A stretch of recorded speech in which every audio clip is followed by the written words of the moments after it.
Hello friends, welcome to Latchu's கைமணம். எல்லோரும் எப்படி இருக்கீங்க? இது ஒரு ரேண்டம் டே விலாக் தான். நாங்கள் லாஸ்ட்டாக சிந்தாமணியூர் பட்டு புடவை ஷாப்பிங் போயிருந்தோம். இது பார்த்திங்கன்னா ஒரு கல்யாண பொண்ணுக்காக நாங்கள் கிஃப்ட் கொடுக்கறதுக்காக வாங்கியிருக்கோம். ஆக்சுவலி நாங்கள் செலக்ட் பண்ண புடவை இது தான். ஏன்னா அந்த கல்யாண பொண்ணுக்கும் இந்த புடவை தான் பிடிச்சிருந்தது, அதனால நாங்கள் செலக்ட் பண்ணோம். பேஸ்டல் கலர் தான், நல்ல பிங்க் ஷேடு, சூப்பராக இருந்துச்சுங்க புடவை. அதுக்கு கொஞ்சம் நாங்கள் ஆரிய ஒர்க் டிசைன் பண்ணவும் கொடுத்துருக்கோம். அந்த ப்ளவுஸ் வந்தப்புறம் நான் சாரியும் ப்ளவுஸும் ஒன்றா எடுத்து உங்களுக்கு காமிக்கிறேன். தேராஃப்டர் கொஞ்சம் சாரீஸ் கிஃப்ட் கொடுக்கறதுக்கு இருந்தது. ஸோ அந்த பர்ச்சேஸையும் இங்கே முடிச்சிடலாம் அப்படின்னு சொல்லிட்டு பிளான் பண்ணி தான், தேவை இருந்தது. ஸோ அதுக்காக பிளான் பண்ணி தான் நாங்கள் போனோம். இங்கே பார்த்திங்கன்னா நான் இதுக்கு முன்னாடியும் ஒரு வீடியோ போட்டிருக்கேன். இவங்க டைரெக்டாக தறியிலேருந்து நெஞ்சு நமக்கு அப்படியே சேல் பண்ணுறவங்க தான். மற்ற டெக்ஸ்டைல்ஸ்க்கெல்லாம் ஹோல்சேலாக இவங்க சப்ளை பண்ணுறாங்க. ஸோ உங்களுக்கு இந்த ஊரில் இது கிருஷ்ணா சில்க்ஸ் அப்படின்னு சொல்லிட்டு, ஸோ அங்கே போனீங்க அப்படின்னா உங்களுக்கு ப்ரைஸ் கொஞ்சம் கம்மியாகவும் கிடைக்கும். ப்ரைஸ் கம்மி அப்படின்னா குவாலிட்டி ஏதாவது இருக்காதா? ஆக்சுவலி மேனுஃபேக்சர் பண்ணுற இடத்துல, நார்மலாக விவசாயம் பண்ணுற இடத்துல நீங்கள் பொருள் வாங்கினீங்கன்னா கம்மியாக தான் இருக்கும். அது ரீட்டைலுக்கு கமர்ஷியலாக வரப்போ தான் விலை ஏறும். ஸோ இங்கே போனீங்க அப்படின்னா நீங்கள் தறியில் நெய்கிற புடவையை அப்படியே பார்த்து வாங்கலாம். அங்கே தறியில் நெஞ்சு கொஞ்சம் பாலிஷ் பண்ணுவாங்க. அந்த மாதிரி பாலிஷ் பண்ணாத பட்டு சாரீஸையும் அங்கே பார்க்கலாம். உங்களுக்கு நல்லாவே டிஃப்ரென்ஸ் தெரியும். நாங்கள் லைனாக எல்லா புடவையும் பார்த்துட்ருந்தோம். இதில் பார்த்திங்கன்னா ரெட்டு, மரூனு, ஆரஞ்ச் எல்லாம் மிக்ஸ் ஆகி ஒரு சாரீ இருந்தது. அதுக்கப்புறம் பார்த்திங்கன்னா இது வெறும் மெரூன் மட்டுமே இருந்த சாரீஸ் எல்லாமே முகூர்த்த புடவை தாங்க. ரொம்ப ரொம்ப சூப்பராக இருந்தது. ப்ரைஸுமே அஃபோர்ட் பண்ணுற மாதிரி தான் இருந்தது. நீங்கள் எப்பயாச்சும் பட்டு புடவை பர்ச்சேஸ் பண்ணணும், இதில் ஒரு பண்டிகை இல்லை யாருக்காவது கிஃப்ட் கொடுக்கணும் அப்படின்னா நீங்கள் இங்கே பர்ச்சேஸ் பண்ணலாம். கிஃப்ட் ரேஞ்ச் பார்த்திங்க அப்படின்னா உங்களுக்கு நார்மல் 350லேருந்தே உங்களுக்கு நிறைய சாரீ கலெக்ஷன்ஸ் இருக்குங்க. இதெல்லாம் பார்த்திங்க அப்படின்னா 500 ருபீஸ் இந்த சாரீ எல்லாம். ஸோ 500லேருந்து நீங்கள் 750க்கே நல்ல சில்க் மிக்ஸ்டு, பியோர் சில்கெல்லாம் கிடையாதுங்க, சில்க் மிக்ஸ்டு அந்த மாதிரி சாரீஸ் எல்லாம் வாங்கலாம்.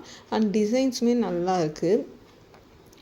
இங்கே கொஞ்சம் ட்ரெடிஷ்னல் டிசைன்ஸ் அதிகமாக இருக்குங்க. ட்ரெண்டிங் டிசைன்ஸ் வேணும் அப்படின்னா நம்ம கரெக்டாக அந்த டைம், இப்போ பார்த்திங்கன்னா பொங்கல், தீபாவளி அந்த மாதிரி டைம் கரெக்டாக பிளான் பண்ணி போகணும். அதாவது ட்ரெண்டிங் டிசைன்ஸ் அப்படிங்கிறது எப்போவுமே அந்த டைமில் தான் லான்ச் பண்ணுவாங்க. இவங்களுமே புதுசாக டிசைன்ஸ் லான்ச் பண்ணுவாங்க. ஆனால் அது ஒரு 15 டேஸ்க்குள்ளாரையே அது அவங்க மற்ற கடைங்களுக்கு ரீட்டெயிலுக்கு அனுப்பிடுவாங்க. ஸோ நீங்கள் போகிறப்போ என்ன மாதிரி கலெக்ஷன்ஸ் இருக்கோ அதை பார்க்கலாம். இல்லை உங்களுக்கு ஏதாவது ஒரு ஐடியா இருக்குது அப்படின்னா நீங்கள் அதை ஃபோட்டோவோடு எடுத்துகிட்டு போனீங்க அப்படின்னா அவங்க வரப்போ உங்களுக்கு வாட்ஸ்அப்பில் பிங் பண்ணிடுவாங்க, நீங்கள் அதை போய் வாங்கிக்கலாம். ஸோ இந்த கலர் எல்லாம் பார்த்திங்கன்னா ரொம்ப வித்தியாசமான கலருங்க. ரொம்ப டிஃப்ரெண்ட் கலர்ஸ் நான் இந்த டைம் நிறைய பார்த்தேன். ரொம்ப சூப்பராக இருந்தது. இந்த சாரீஸ் பார்க்குறப்பவே அடுத்து கொஞ்சம் புடவை நெஞ்சு வந்திருந்தது, பாலிஷ் போடாமல் இருந்தது. அந்த கலெக்ஷன்ஸ் எல்லாம் ரொம்ப சூப்பராக இருந்துச்சு. நான் அவங்கக்கிட்ட கேட்டேன், இந்த புடவை பாலிஷ் பண்ணலனாலும் கொடுக்குறீங்களா அந்த மாதிரி கேட்டேன். ஏன்னா அவ்வளோ சூப்பராக இருந்தது இந்த புடவைங்க. அதெல்லாம் 7000 8000 ரேஞ்சு அந்த ரகம் புடவைங்க. இதெல்லாம் பார்த்திங்க அப்படின்னா 450 500 தான் சொன்னாங்க இந்த புடவை. இந்த மஸ்டர்ட் கலர், அதுக்கு க்ரீன் பார்டர் சூப்பராக இருந்ததுங்க. அதுக்கப்புறம் டெம்பிள் டிசைன்ஸ், அதுக்கப்புறம் பார்த்திங்க அப்படின்னா இதுலேயே காப்பர் ஜரி, சில்வர் ஜரி அதெல்லாம். இப்போது நான் காமிக்கிறது எல்லாமே pure silk, 2 gram gold mixed முகூர்த்த புடவைங்க. இதோட ரேட் எவ்வளோ அப்படின்னா 36,000 to 40,000 இதனோட ரேட்டு. கம்ப்ளீட் பேஸ்டல் கலர்ஸாக இருந்தது. இது ரொம்ப ரொம்ப மைல்டான பிங்க்குங்க, ரொம்ப ரொம்ப மைல்டு பிங்க். ரொம்ப சூப்பராக இருந்தது. நான் இதிலே வேறு கலர்ஸ் இருக்கான்னு கேட்டேன். அதுக்கப்புறம் ஒரு மாதிரி லைம் எல்லோ மாதிரி காமிச்சாங்க. அதுக்கு வந்து ஒரு மாதிரி ஆரஞ்சு ரெட்டிஷ் பார்டரு, ரொம்ப சூப்பராக இருந்தது. நான் ஃபஸ்ட்டு அதை பார்க்குறப்ப எனக்கு ஒரு மாதிரி இருந்தது, இது சில்வர் ஜரி. ஏன்னா நமக்கு பட்டு புடவைனாவே கோல்ட் ஜரி தான் பிடிக்கும். இப்போ தான் கொஞ்சம் கொஞ்சம் சில்வர் ஜரியெல்லாம் யூஸ் பண்ண ஆரம்பிச்சிருக்காங்க. இன்னுமே பெரியவங்களுக்கு வந்து அந்த கோல்ட் ஜரி புடவை இருந்தால் தான் அவங்க பட்டு புடவைன்னே அக்செப்ட் பண்ணிப்பாங்க. இதுவுமே 2 கிராம் கோல்டு மிக்ஸ்டு தான். அந்த ஷைன், அந்த பளபளப்பு அவ்வளோ சூப்பராக இருந்ததுங்க. இன்னும் ஒரு சிலருக்கெல்லாம் வந்து முகூர்த்த புடவைன்னா பார்டர் இருக்கணும். பார்டர் கலர் காம்பினேஷன் பட்டு புடவைன்னாவே நமக்கு பேரட் க்ரீனும் பிங்க்கும் அடிச்சுக்கவே முடியாது. ஏன்னா எல்லாருக்குமே அது ரொம்ப விருப்பமான கலர். அப்போல்லாம் பார்த்திங்கன்னா கிளி பச்சை, பிங்க் கலர் பாவாடை இல்லாமல் எந்த பொண்ணுங்களுமே இருக்க மாட்டாங்க. ஸோ அந்த கலர் காம்பினேஷன், புடவை ஃபுல்லாக பூவு, கொடி, முந்தானை பயங்கர சூப்பராக இருந்ததுங்க. இதுவுமே அதே ரேஞ்ச் தான். 2 கிராம் கோல்டு 36,000 to 40,000 தான் ஒரு ரேட் சொன்னாங்க. நான் எக்ஸாக்ட் ரேட் மறந்துட்டேன். ஸோ இதுக்கப்புறம் பார்த்திங்கன்னா உங்களுக்கு 250 சாரீ ஸ்டார்ட் ஆகுது. இங்கே வந்து பியோர் காட்டன் இருந்தது, மிக்ஸ்டு காட்டன் இருந்தது, சில்க் காட்டன் இருந்தது. அண்ட் இப்போ வர trending saris copper zari use பண்ணினது. அதுக்கப்புறம் பார்த்திங்கன்னா இந்த டிஷ்யூ சில்க்கு, அதுக்கப்புறம் ஆர்கன்ஸா சாரீஸ், அந்த மாதிரி எல்லா கலெக்ஷன்ஸுமே வச்சுருக்காங்கங்க. என்னென்னா நம்ம தான் பொறுமையாக இருந்து பார்த்து செலக்ட் பண்ணி வாங்கணும். நீங்கள் போகிறதா இருந்தால் மார்னிங்கே கிளம்பிட்டீங்க அப்படின்னா உங்களுக்கு பர்ச்சேஸ் பண்ணுறது ஈஸி. ஏன் அப்படின்னா பொறுமையாக பார்த்து என்ன கைண்ட் ஆஃப் சாரீஸ் வேணும் அப்படின்றத பார்த்து செலக்ட் பண்ண முடியும். அதே மாதிரி நீங்கள் போச்சம்பள்ளி வெரைட்டியில் வந்து சாரீஸ் பார்த்திங்கன்னா அது நான் இது வரைக்கும் பார்த்ததில் 5,000க்கு கீழே நான் அந்த சாரீ பார்க்கவே இல்லைங்க. இவங்கக்கிட்ட வந்து அதே பேட்டர்னில் நமக்கு பட்ஜெட் ஃப்ரெண்ட்லியான சாரீஸும் கொடுக்குறாங்க. எவ்வளோனா இந்த சாரீ எல்லாம் அந்த போச்சம்பள்ளி கலெக்ஷன்ஸ் தாங்க. 1,200, 750 அந்த ரேஞ்சில் இருந்து இருக்குது. ஸோ இது வந்து கொஞ்சம் அஃபோர்ட் பண்ணுற மாதிரி தான். அண்ட் சாரீஸுமே நம்ம அடிக்கடிக்கு எடுக்க போகிறதில்ல. நம்ம வீட்டில் பூஜை இல்லை பண்டிகை விசேஷம் அப்படின்னா தான் எடுக்க போகிறோம். ஏன்னா சும்மா டெம்ட் ஆகி நீங்கள் ட்ரெஸ்ஸில் ரொம்ப காசு இன்வெஸ்ட் பண்ணாலும் அதுவுமே வேஸ்ட்டு தாங்க. ஏன்னா நம்ம பண்ணுற செலவு எப்போவுமே மீனிங்ஃபுல்லாக இருக்கணும். நம்ம டிமாண்ட் அண்ட் சப்ளை, அதான் நமக்கு தேவை இருந்தால் தான் ஒரு பொருளை வாங்கணும். தேவை இல்லை அப்படின்னா அதை பற்றி நம்ம கன்சிடர் பண்ணணும், அதை பற்றின நாலேஜ் எடுத்துக்கணும். எதுக்கு ப்ரியாரிட்டைஸ் பண்ணி நம்ம வாங்கணும் அப்படிங்கிறத it depends upon your financial condition. நான் வந்து இதெல்லாம் இருக்குதுன்னு சொல்வேன், பட் நீங்கள் வாங்கணும் அப்படிங்கிறது எந்த கட்டாயமும் கிடையாது. உங்களோட ஃபினான்ஷியல் ஸ்டெபிலிட்டி எப்படியோ அதுக்கேற்ற மாதிரி வாங்கிக்கலாம். இந்த சாரீஸ் எல்லாம் பார்த்திங்க அப்படின்னா 350, 450 அந்த ரேஞ்ச் தான். இதெல்லாம் நல்லாவே இருந்ததுங்க. நீங்கள் யாருக்காவது gift கொடுக்கணும், ஆனால் உங்களுக்கு பட்ஜெட் கம்மியாக இருக்குது அப்படின்னா இந்த சாரீஸ் வாங்கி கொடுக்கலாம். இது வந்து அவங்க கல்யாணத்துக்கு கூட கட்டிட்டு போகலாங்க. ஏன்னா அந்த மாதிரி டிசைனாக தான் இருந்தது. கலர்ஸ் நீங்கள் அவங்களுக்கு ஏற்ற மாதிரி பார்த்து செலக்ட் பண்ணிங்க அப்படின்னா சூப்பராகவே இருக்கும். சாரீஸ் அப்படிங்கிறது 40,000, 50,000 எடுத்தால் தான் அழகுன்றது கிடையாதுங்க. நமக்கு பிடிச்ச சாரீ என்ன ரேட்டாக இருந்தாலும் எடுத்துக்கலாம். அதுக்கு அடுத்து பார்த்திங்க அப்படின்னா சைந்தவிக்கு வந்து அந்த வீக்கு ஆனுவல் டே வேறு இருந்தது. ஸோ நாங்கள் அதுக்கான ப்ரிப்ரேஷனை ஸ்டார்ட் பண்ணிட்டோம். அவள் 2 பார்ட்டில் ஆட போகிறா. அதனால் நான் ஃபஸ்ட்டு ரெடி ஆகிட்டு அவளை ரெடி பண்ணி கூட்டிகிட்டு போயிடலாம் அப்படின்னு சொல்லிட்டு கொஞ்சம் மாய்ஸ்சரைசர் போட்டு விட்டுட்டேன் அப்படின்னா அதுக்கப்புறம் அவளுக்கு அந்த பவுடர் போடுறப்போ ஈஸியாக இருக்கும். அந்த ஸ்கின் நல்லா க்ளோயிங்காகவும் தெரியும். நான் அவளுக்கு ரொம்ப பெருசாலாம் மேக்கப் போட மாட்டேன், ரொம்ப சிம்பிளாக தான் போடுவேன். அண்ட் அவள் ஸ்கின் பார்த்திங்க அப்படின்னா நம்ம லைட் மேக்கப் போட்டால் கூட அவளுக்கு நல்லா எடுத்து கொடுக்கும். அது எப்படின்னு எனக்கு தெரியாது. நான் சின்ன வயசுலேருந்து அவள் ஸ்கின்னை நான் அந்த மாதிரி தான் மெயின்டைன் பண்ணிகிட்ருக்கேன். நான் பவுடரெல்லாம் யூஸ் பண்ண மாட்டேன். நான் லாக்மியோட அந்த ரோஸ் பவுடர் வருது இல்லைங்களா, அது மட்டும்தான் ஏதாவது முக்கியமான நாள் அப்படின்னா அவளுக்கு அது மட்டும்தான் போட்டு விடுவேன். ஸோ அதை அப்படியே ரெகுலராக ஃபாலோ பண்ணிக்கிறேன். அண்ட் இவளுக்கு முடியோட ஹேர் ஸ்டைல் பண்ணுறது தான் எனக்கு பெரிய டாஸ்க்கே, அவளுக்கு என்ன மாதிரி செட் பண்ணுறதுன்ட்டு. ஸோ அன்றைக்கி ரொம்ப கொஞ்சம் அர்ஜென்ட்டும் ஆகிடுச்சு. ஏன்னா டைம் லேட் பண்ணிட்டோம். ஸோ உடனே போகணும் அப்படின்னு சொல்லிட்டு கடகடன்னு அவளுக்கு 2 சைடு பின்னல் போட்டு ஆர்டிஃபிஷியல் ஃப்ளவர்ஸு, அதுக்கப்புறம் அந்த ட்ரெஸ்ஸுக்கு மேட்ச் ஆனது எல்லாமே வாங்கிட்டு வந்துருந்தோம். அதெல்லாம் போட்டு நாங்கள் செட் பண்ணிட்டோம். அண்ட் குழந்தைங்களுமே பார்த்திங்க அப்படின்னா இந்த ஆனுவல் டே, ஸ்போர்ட்ஸ் டே அப்படின்னா அவங்களுமே ரொம்ப என்ஜாய் பண்ணுவாங்க. ஸோ நம்மளுமே சின்ன வயசில் ஆனுவல் டே அப்படின்னா ரொம்ப என்ஜாய் தானுங்க பண்ணுவோம். அதுவும் நீங்கள் யோசிச்சு பாருங்கள், அப்போல்லாம் வந்து மேக்கப் போடுறன்ற பேரில் அந்த ரோஸ் பவுடரையும் லிப்ஸ்டிக்கையும் கன்னத்துலையும், லிப்ஸ்டிக்கையே கண்ணு மேலே தடவி விட்டுருவாங்க, கன்னத்தில் தடவி விட்டுருவாங்க. இப்போல்லாம் மேக்கப் ஐட்டம்ஸ் என்னென்னமோ வந்திருக்கு. அப்போல்லாம் அந்த மாதிரி பண்ணுவாங்க. ஸ்டாஃப்ஸ் தான் மேக்கப் போடுவாங்க, அம்மா அப்பா கூட பெருசாக பண்ண மாட்டாங்க. அப்போது எந்த ப்ராப்ளமும் இல்லாமல் போயிடுச்சு. ஆனால் இப்போ இருக்க ஸ்கூல்ஸ்லலாம் பார்த்திங்கன்னா நம்ம தான் எல்லாமே பண்ணணும். ஒய் பிகாஸ் இப்போ அந்த மாதிரி ஆயிடுச்சுங்க. நிறைய காஸ்மெட்டிக்ஸ் லான்ச் பண்ணிட்டாங்க. ப்ரஷ்ஷு எந்த அளவுக்கு அந்தளவுக்கு அட்வான்ஸ் போயிருக்கோ அந்தளவுக்கு அலர்ஜிஸும் வந்திருக்கு.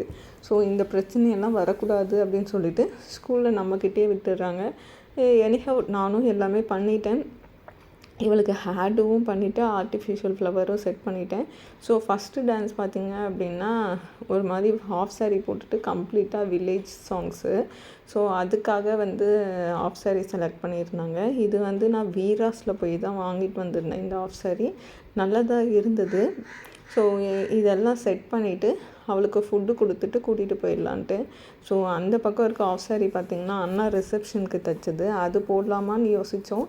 பட் இதுவே ஓகே, அது தூக்கிட்டு ஆட முடியாது, அவளுக்கு அவ்வளோ கம்ஃபர்டபுளாக இருக்காது அப்படின்னு சொல்லிட்டு நான் இந்த மாதிரி ரெடி பண்ணிட்டேன். மோரோவர் குழந்தைங்க டான்ஸ் ஆடுறாங்க அப்படின்னா பேரண்ட்ஸ்க்கு தாங்க ரொம்ப டென்ஷன்.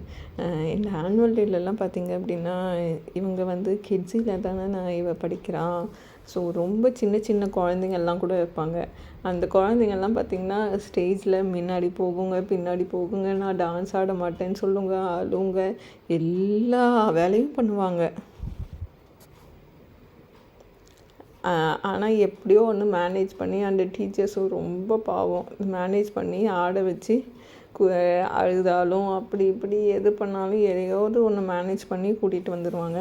ஸோ உங்கள் குழந்தைங்கள்லாம் டான்ஸ், பாட்டு இதெல்லாம் பிடிக்குமா? அதெல்லாம் எப்படி நீங்கள் அவங்களோட இன்ஃப்யூஸ் பண்ணீங்க அப்படின்றத கமெண்ட்டில் பண்ணுங்கள்.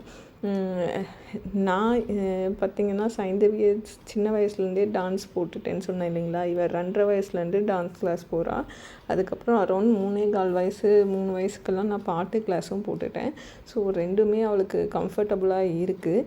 அதனால் அவளுக்கு நார்மலாகவே டான்ஸு எல்லாமே பழகிடுச்சு. ஏன் இதெல்லாம் அப்படின்னா ஏன்னா அதில் செல்ஃபோன் பார்க்க விடக்கூடாதுங்க. அது மட்டும்தான் என்னோடய டார்கெட்டு. செல்ஃபோன் பார்த்தா ரொம்ப ஹைப்பர் ஆக்டிவ் ஆகிடுறாங்க இப்போ குழந்தைங்க. இப்போல்லாம் பார்த்திங்கன்னா ஹைப்பர் ஆக்டிவ் ஆனாலுமே அதுவுமே ப்ராப்ளம் அப்படின்னு தான் சொல்கிறாங்க. ஸோ குழந்தைங்க வந்து குழந்தைங்களாக இருக்கணும் அப்படின்னா நம்ம கொஞ்சம் அவங்கள எங்கேஜ்டாக வச்சுருக்கணும். ஏன்னா அப்போல்லாம் பார்த்திங்கன்னா நாங்கள் வெளியில் போயிட்டு ரோட்டில் விளையாடுவோங்க. ஓடி பிடிச்சி விளையாடுறது, கண்ணாமூச்சி விளையாடுறது, அதெல்லாம் நாங்கள் விளையாடுவோம். என்னடா இவங்க இப்படி சொல்கிறாங்க, ஏன்னா நான் 90s கிட் தாங்க. ஸோ ரோட்டில் ஃப்ரெண்ட்ஸோடு விளையாடுறது, ஸ்கூல் முடித்து வந்து விளையாடுறது, டியூஷன் முடித்து விளையாடுறது. பட் இப்போல்லாம் வந்து எந்த குழந்தைங்களும் ரோட்டில் விளையாடுற மாதிரியே தெரியல, நெய்பர்ஸோடு விளையாடுற மாதிரியே தெரியல. அவங்கவுங்க ஃபேமிலின்னு இருக்காங்க. குழந்தை சைக்கிள் ஓட்டுறது கூட இப்போ வீட்டுக்குள்ளார ஓட்டுற மாதிரியான காலம் வந்துடுச்சு. ஸோ அந்த குழந்தைங்கள ஆக்டிவாக வச்சுக்கணும் அப்படின்னா அவங்கள வேறு எதுலையாவது என்கேஜ் பண்ணணும். அந்த என்கேஜ்மெண்ட் வந்து உங்கள் குழந்தை என்ன விருப்பப்படுறாங்கன்றத கரெக்டாக பார்த்து புரிஞ்சுக்கிட்டு அதில் நீங்கள் ஜாயின் பண்ணி விட்டீங்க அப்படின்னா, ஏன்னா இப்போ வர்ற காலத்தில் வந்து ரொம்ப காம்படிஷன் அதிகமாக இருக்குது. உங்கள் குழந்தை வந்து அகாடமிக்கில் மட்டும் இருந்தால் போடாது, அவங்களுக்குன்னு ஏதாவது ஒரு தனித்திறமை இருந்தால் தான் அவங்க நிம்மதியாக இருக்க முடியும். அதே மாதிரி லைஃப்பில் வேறு ஏதாவது ஸ்ட்ரெஸ் இருந்தாலும் அந்த ஸ்ட்ரெஸ் ரிலீஃபாக உங்களுக்கு ஏதாவது ஒரு விஷயம் இருக்கணும். ஸோ உங்கள் குழந்தைக்கு எது பிடிச்சிருக்கோ அதை கண்டிப்பாக சேர்த்து விட்டு பண்ணுங்கள். அதுவும் இல்லாமல் குழந்தைங்களுக்கான மசில் ஆக்டிவிட்டி அப்படிங்கிறது ரொம்ப முக்கியம். இப்போ மசில் ஆக்டிவிட்டி அப்படின்னா நீங்கள் ஏதாவது ஃபிசிக்கல் ஒர்க் பண்ணால் மட்டும்தான் முடியும். ஸோ அந்த மாதிரி நீங்கள் ஒவ்வொன்றா யோசித்து டிசைட் பண்ணுங்கள். எல்லாமே கரெக்டாக நம்ம ஃபேமிலிக்கு எது செட் ஆகும், நம்ம குழந்தைக்கு எது செட் ஆகும் அப்படின்றத பார்த்து பண்ணிங்க அப்படின்னா பிரச்சனை இருக்காது. ஃபேமிலிக்கு செட் ஆகும் இன் சென்ஸ், நீங்கள் ஒரு இடத்துல இருக்கீங்க அப்படின்னா அந்த இடத்துலேருந்து நீங்கள் ட்ராவல் பண்ணி ரெகுலராக உங்கள் குழந்தைய ட்ராப் பண்ணி பிக்கப் பண்ணுறது கஷ்டம். பட் அந்த லொக்காலிட்டியில் எது பெஸ்ட்டாக இருக்குன்றதை பார்த்து உங்கள் குழந்தைக்கு கொடுக்கலாம். அதனால் அவங்களும் எங்கேஜ்டாக இருப்பாங்க. பட் செல்ஃபோன் அண்ட் டிவி பார்க்குறது கொஞ்சம் அவாய்ட் பண்ணுறது குழந்தைங்களுக்கு ரொம்பவே நல்லது. இதுதான் சொல்வேன். ஸோ சைந்தவி பார்த்திங்கன்னா நல்லா அவளோட டான்ஸை என்ஜாய் பண்ணி டான்ஸ் பண்ணிகிட்டு இருந்தா. நாங்களும் கொஞ்சம் வீடியோ எடுத்துகிட்டு இருந்தோம். இது பார்த்திங்கன்னா அந்த மினிக்கி மினிக்கி மேனா மினிக்கி அந்த பாட்டு. ஸோ ரொம்ப சூப்பராக இருந்தது. நாங்கள் அப்படியே ரொம்ப இதுவாக பார்த்துட்டு இருந்தோம். பார்த்திங்கன்னா அவள் வந்து அரௌண்ட் 2 வயசில் ஃபஸ்ட்டு ஸ்டேஜ் ஏறினா. 2 வயசு ஃபஸ்ட்டு டான்ஸு. அதுக்கப்புறம் வந்துட்டு போன ஆனுவல் டேயில் சோலோவாக பரதநாட்டியம் பெர்ஃபார்ம் பண்ணால். நான் அந்த வீடியோ உங்களுக்கு ஷேர் பண்ணுறேன். ரொம்ப ரொம்ப சூப்பராக இருந்தது. அது பார்த்திங்கன்னா காமராஜர் அரங்கமில் நடந்தது. ஹோல் அந்த ஆடிட்டோரியமில் இருந்தவங்க எல்லாருமே எஞ்சி நின்று செம்ம கிளாப் அண்ட் விசில். எனக்கும் அவங்க அப்பாவுக்கும் பயங்கர ஹாப்பி ஆகிடுச்சு. பிகாஸ் குழந்தைங்களுக்கு கிடைக்கிற கைத்தட்டல் வந்து நமக்கே கிடைக்கிற மாதிரி ஃபீல் ஆகும். இது எத்தனை பேர் ஃபீல் பண்ணியிருக்கீங்கன்னு தெரில. பட் எல்லா பேரண்ட்ஸாக இருக்கவங்களும் கண்டிப்பாக ஒரு நாள் ஃபீல் பண்ணுவீங்க. உங்கள் குழந்தைங்களும் அதே மாதிரி ஏதாவது ஒன்று செய்வாங்க. So we should always feel proud of our children. So இந்த வீடியோ உங்களுக்கு ரொம்பவே பிடிச்சிருக்குன்னு நான் நினைக்கிறேன். ஏன்னா புடவையில் ஆரம்பித்து நடுவில் கொஞ்சம் அட்வைஸாக மோட்டிவேஷனாக என்ன சொல்கிறதுன்னு தெரியல, ஏதோ ஒரு சில கருத்துக்கள். அதுக்கப்புறம் பார்த்திங்கன்னா சைந்தவியோட டான்ஸ் பர்ஃபார்மன்ஸு, அதுக்கப்புறம் பேரண்டிங், அதுக்கப்புறம் ஃபினான்ஷியலி உங்களுக்கு தேவை இருந்தால் வாங்குங்க, இல்லைன்னா தேவையில்லாமல் செலவு பண்ணாதீங்க அப்படின்றது ஆனந்த் ஸ்ரீனிவாசன் அவர் பேசுகிற மாதிரி இருந்தது.